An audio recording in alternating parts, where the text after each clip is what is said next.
रिश्वतखोर बहू। ये क्या बात हुई? तुझे पता भी है तो क्या बोल रही है बहू? एकदम सही बोल रही हूँ।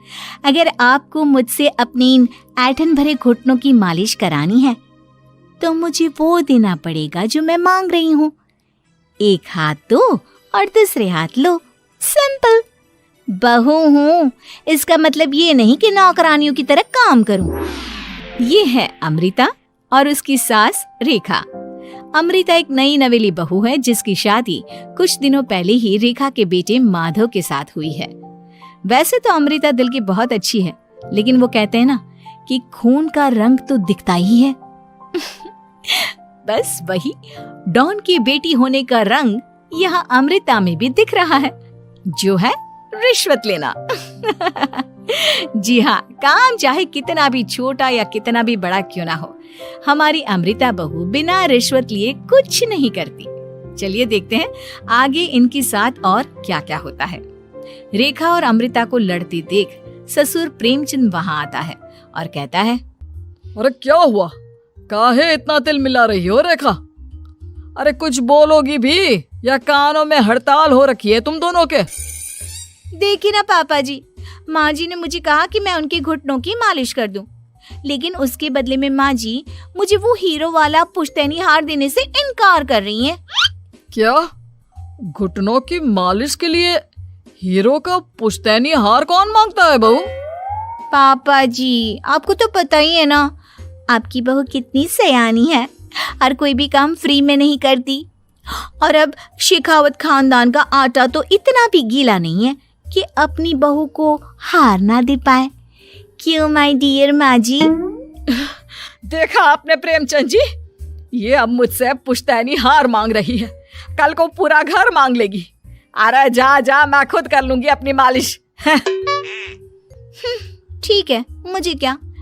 एंजॉय योर मालिश टाइम माँ जी।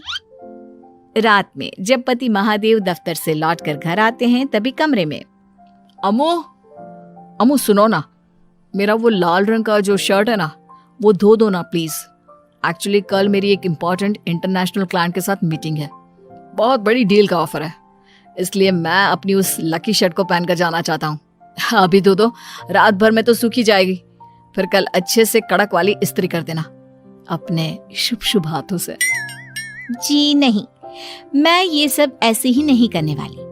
अगर काम करवाना है तो मेरी एक शर्त है। अरे यार, तुम और तुम्हारी शर्तें, बोलो क्या है? आपको मुझे 10 मनीष मल्होत्रा डिजाइनर की साड़ियां दिलानी होगी। 2 हफ्तों में मेरी स्वीट हार्ट फ्रेंड बिल्लो रानी की शादी है। मैं वहां डिजाइनर साड़ी पहनकर जाऊंगी और सब कुछ जला दूंगी। माधव अपनी बीवी की बात सुनकर हैरान परेशान अपने सर पर हाथ रखकर बैठ जाता है। अरे तुम बीवी हो या आफत? तुम्हारे दिमाग में जंग लग गया है क्या? देखो इतने सारे पैसे नहीं है मेरे पास। तुम्हारी याददाश्त तो जगह पर है ना माधव, भूल गए? मैं एक डॉन की बेटी हूँ। अगर तुमने मेरे कहे मुताबिक काम नहीं किया तो तुम्हारे लाल शर्ट को दूर ही रखो, मेरे पापा तुम्हें ही लाल कर डालेंगे। ठीक है, चलो अब ज्यादा मत डराओ, तुम्हें जो चाहेगा मिल जाएगा। अब ये डर और रिश्वत का सिलसिला यूं ही चलता रहता है और इसी तरह समय बीतता रहता है। एक सुबह सब नाश्ते के टेबल पर बैठे थे, जहां अमृता सबके सामने एक व्हाइट बोर्ड लाती है जिस पर दिन भर के सारे कामों के रेट लिखे हुए थे। अब ये क्या है? टीचर नहीं बनने का इरादा है क्या तेरा? अगर हाँ तो अफसोस, बेचारे बच्चे, उनका भविष्य तो अंधेरे में है। आप लोग बेकार की बातें बंद कीजिए और आंखें खोलकर ठीक से पढ़िए क्या लिखा है। ये आज के सारे कामों के रेट्स हैं।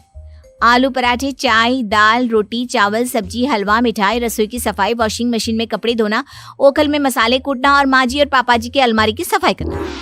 इन सब कामों की कुल मिला के जो रकम बनती है वो है ये 10,000 रुपए और माँ जी के लेटेस्ट लाए हुए सोने के झुमके भी। अमृता, तुम इंसान हो या हैवान? जरा तो दया करो हम पर। हे राम जी, उठा लो, अब ना देखा जाता ये सब। सच में पता नहीं कौन सा दिन था वो जब ये हमारे घर आई। महादेव, तेरे प्यार ने तो हमारा जीना दुश्वार कर दिया बेटा। दुनिया में बहुत रिश्वतखोर लोग देखे, लेकिन ऐसी रिश्वतखोर बहू पहली बार देख रहा हूँ जो अपने ही परिवार को लूटने में लगी है। बहू, तुझे पता है ना कि ऐसे रिश्वत मांगना गुनाह है। पापा जी, मैं कोई गुनाह नहीं कर रही हूँ। रिश्वत लेना बाहर की दुनिया में गुनाह है। मैं तो बस अपना हक मांगती हूँ। मेरी रिश्वत रिश्वत नहीं, मेरा शगुन है, नेक है।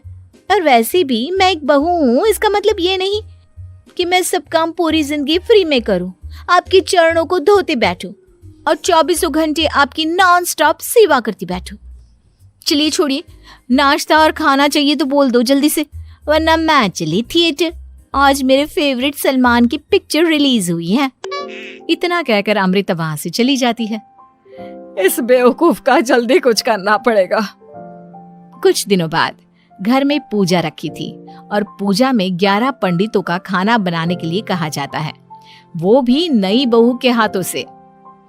देखो अमृता बहू, आज घर में पूजा है, 11 पंडितों को खाना खिलाना है। 56 भोग बना पाओगी? उन्होंने कहा है कि नई बहू के हाथों का खाना ही होना चाहिए, नहीं तो मैं रेखा को ही बोल देता हूँ।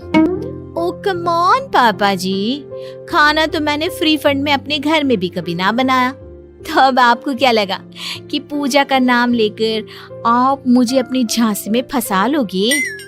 अरे कल मुही, बस अब बस, पहले सुन भी ले क्या कह रहे हैं हम। तुम्हें जितने पैसे चाहिए, जितने तोहफे चाहिए, सब ले लेना, बस पूजा पाठ में कोई बाधा नहीं आनी चाहिए।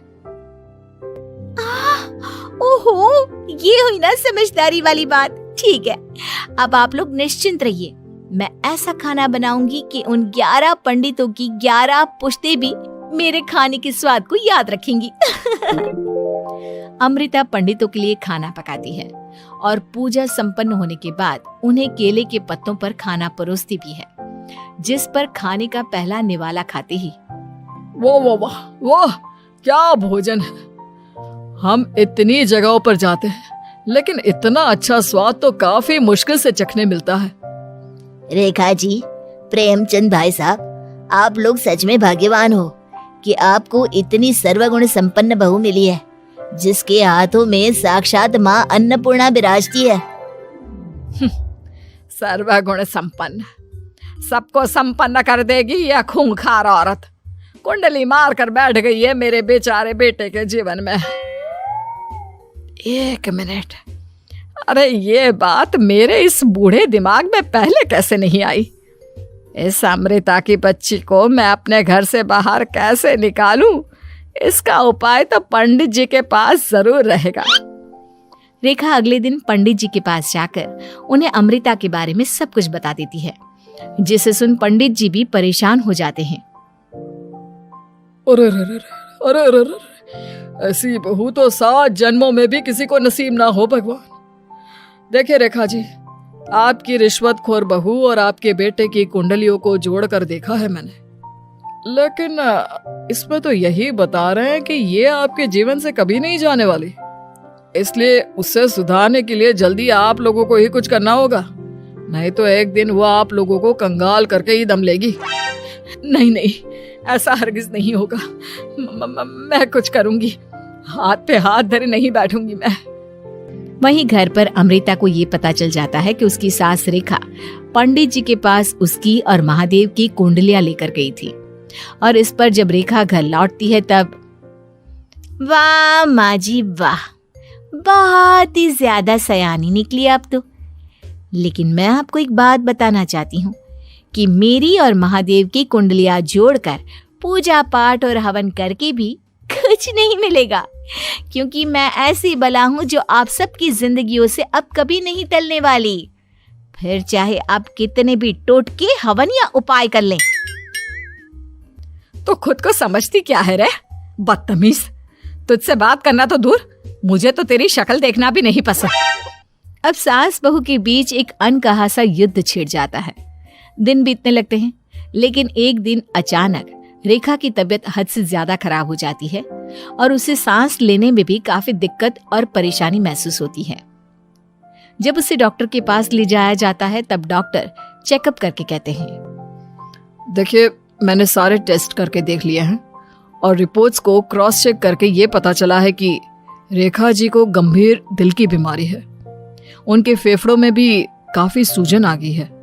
उनका जल्द से जल्द ऑपरेशन करना होगा, वरना आई एम सॉरी टू से उन्हें बचाना मुश्किल हो जाएगा। ये खबर सुनकर प्रेमचंद और माधव दोनों हक्का बक्का रह जाते हैं। लेकिन डॉक्टर साहब, कितने पैसे लगेंगे ऑपरेशन के लिए?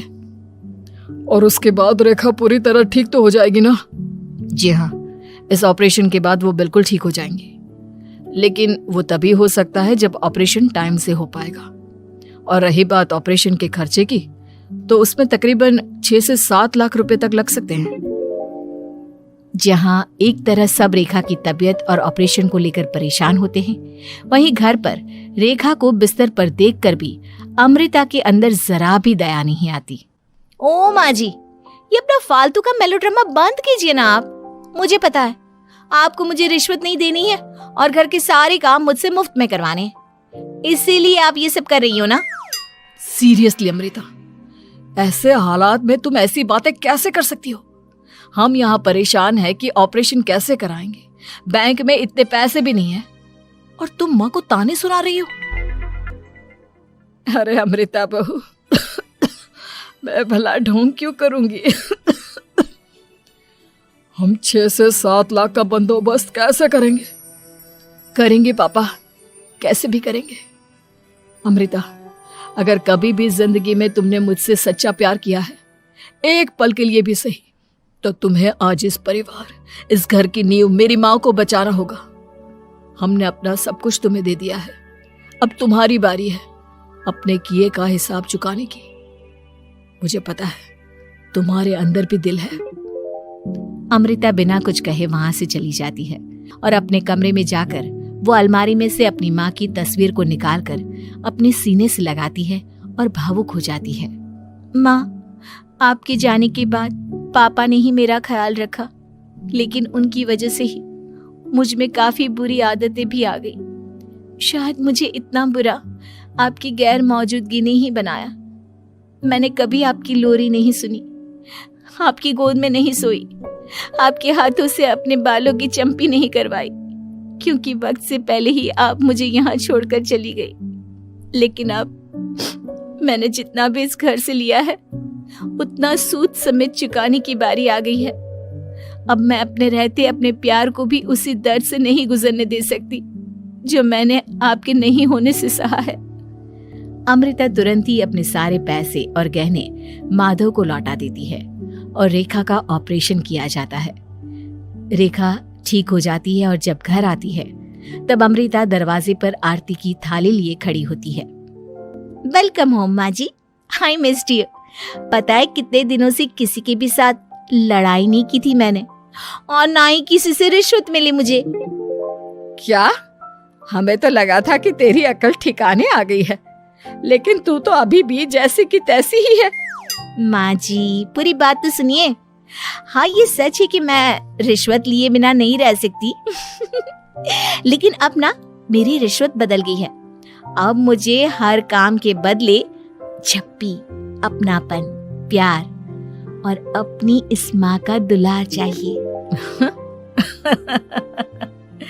ये सब तो हम तुझे भर भर के दे सकते हैं बेटा। पूरा घर एक साथ अमृता को जोर की झप्पी देता है और सब हंसते मुस्कुराते घर के अंदर चले जाते हैं।